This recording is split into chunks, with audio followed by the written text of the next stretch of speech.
हमारी आज की इस वीडियो में हम आयुर्वेद के बहुत ही महत्वपूर्ण विषय गौग्रत मूर्छन, तिल तेल मूर्छन और मूर्छन से होने वाले लाभ के बारे में जानेंगे। तो इन सभी विषयों को अच्छे से जानने और समझने के लिए वीडियो को अंत तक जरूर देखिएगा। तो इसमें सबसे पहला हेडिंग गौग्रत मूर्छन का लिखा है, जिसके बीच लिखा है एक प्रस्थ यानी के 64 तोला गोग्रत को भगोने में गर्म कर त्रिफला, मोथा, हरिद्रा, बिंजोरा नींबू रस को सम्मिलित रूप से एक पल यानी के 50 ग्राम लेकर शिला पिष्ट कर कल्क बनाकर घृत में डालकर पाक करते हैं।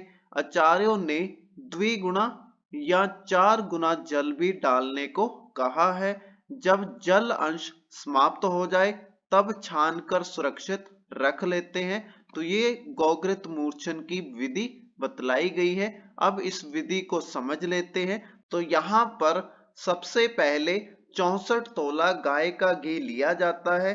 उसे एक बर्तन में डालकर गर्म करने के लिए अग्नि के ऊपर रख दिया जाता है।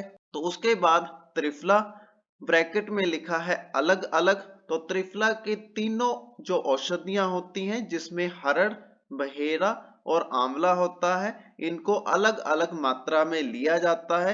उसके बाद मोथा, हरिद्रा, बिंजोरा नींबू रस को सम्मिलित रूप से एक पल यानी कि 50 ग्राम की मात्रा में लिया जाता है। इनको आपस में मिलाकर शिला के ऊपर पीसा जाता है, जिसके बाद इसका पेस्ट तैयार हो जाता है। उसी को यहाँ पर कल्क के नाम से लिखा गया है। तो जब कल्क तैयार हो जाता है तो उसी कल्क को घृत में डालकर अग्नि पर पकाया जाता है। तो कुछ आचार्यों के द्वारा इसमें बाद में जल की मात्रा को भी मिलाने का विधान बतलाया गया है। तो उसमें जल की जो मात्रा है वो दुगनी या 4 गुनी हो सकती है। तो जब इसमें जल की मात्रा मिलाई जाती है तो उसमें जब अग्नि पर इसे चढ़ाया जाता है तो तब तक इसे पकाया जाता है जब तक कि इसके अंदर से जल की मात्रा समाप्त ना हो जाए।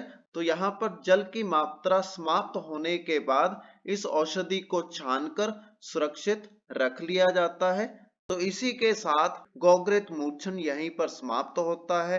गौग्रत मूर्छन के बाद यहाँ पर हमारे पास अगला हेडिंग तिल तेल मूर्छन का लिखा है, जिसकी विधि में यहाँ पर लिखा है एक प्रस्थ यानी कि 64 तोला तिल तेल को भगोने में गर्म करके त्रिफला, लोदर, मोथा, हरिद्रा, वट अंकुर, केतकी पुष्प, सुगंध वाला, नलिका एवं मंजिष्ठा, जिसमें मंजिष्ठा को तेल का 1/16वां भाग लेकर शेष को मंजिष्ठा से चतुर्थांश लेकर शिला पिष्ट कर कल्क को तेल में डालकर पकाते हैं।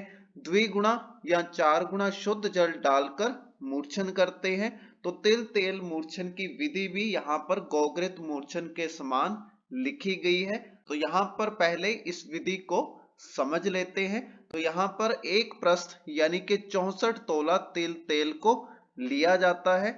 इसके बाद इस तिल तेल को भिगोने में डालकर अग्नि के ऊपर गर्म करने के लिए रख दिया जाता है, जिसके बीच में बाद में त्रिफला, लोदर, मोथा, हरिद्रा, वट अंकुर, केतकी पुष्प, सुगंध वाला, मंजिष्ठा आदि को रेशो के अनुसार लेकर पेस्ट बनाकर तेल में डालकर पकाया जाता है। तो इसमें अगर जल की मात्रा ली जाती है तो वो जल की मात्रा 2 गुनी या 4 गुनी होती है। तो जितनी जल की मात्रा इसमें डाली जाती है, अग्नि के ऊपर पकाने के बाद उस जल की मात्रा को समाप्त किया जाता है, तभी इस मूर्छन की विधि को पूर्ण समझा जाता है। अब इसके बाद अगला हेडिंग मूर्छन से लाभ का लिखा है। तो किसी भी औषधि का मूर्छन होने के बाद कौन कौन से औषधि के गुण शामिल हो जाते हैं और उसका किसी रोगी के ऊपर कैसा अच्छा प्रभाव होता है, इनके बारे में आगे बताया गया है। जिसके बीच में सबसे पहला पॉइंट लिखा है घृत तेल का अभ्यंतर प्रयोग के लिए मूर्छन किया जाता है, जिससे इनके आम दोष का नाश होता है। तो घृत और तेल का अभ्यंतर प्रयोग यानी कि खाने और पीने की औषधि के लिए किया जाता है। तो इस प्रकार से औषधि का मूर्छन करने से शरीर में बनने वाले आम दोष का नाश हो जाता है। इसके बाद सेकंड पॉइंट में लिखा है स्नेह की कार्मुकता में वृद्धि हो जाती है। तो स्नेह जिसके अंदर औषधि को मूर्छित किया जाता है, उसी स्नेह की जो कार्मुकता है, जो उसकी गुणवत्ता है, क्वालिटी है, उसमें बढ़ोतरी हो जाती है। वो पहले से ज्यादा गुणवत्ता वाली औषधि बन जाती है, वो रोग को सही प्रकार से ठीक कर पाती है। उसके बाद थर्ड पॉइंट यहाँ पर लिखा है स्नेह सुगंधित हो जाते हैं। तो जो स्नेह के अंदर किसी औषधि को साथ में मिक्स करके मूर्छन किया जाता है, तो उसका असर ये होता है कि उन औषधियों का सुगंधित द्रव्य उस स्नेह के अंदर आ जाता है, जिसके कारण से वो स्नेह औषधि सुगंधित हो जाती है। और इसके फोर्थ और अंतिम पॉइंट में लिखा है औषधि गुण कर्मों को लंबे समय तक सुरक्षित रखा जा सकता है। तो औषधि के जो गुण है और कर्म है, उनको लंबे समय तक सुरक्षित रखना इसका फोर्थ पॉइंट का लाभ लिखा गया है, जिसके कारण से औषधि को भी लंबे समय तक रखा जा सकता है और इसके गुण कर्म भी लंबे समय तक बराबर मात्रा में बने रहते हैं। तो इसी के साथ हमारी आज की वीडियो के टॉपिक गोग्रत मूर्छन, तेल मूर्छन और मूर्छन से लाभ यहीं पर समाप्त होता है। अगर आपको वीडियो अच्छा लगा तो वीडियो को लाइक करें और इसी प्रकार के आयुर्वेद से रिलेटेड कंटेंट के लिए हमारे YouTube चैनल को सब्सक्राइब करें।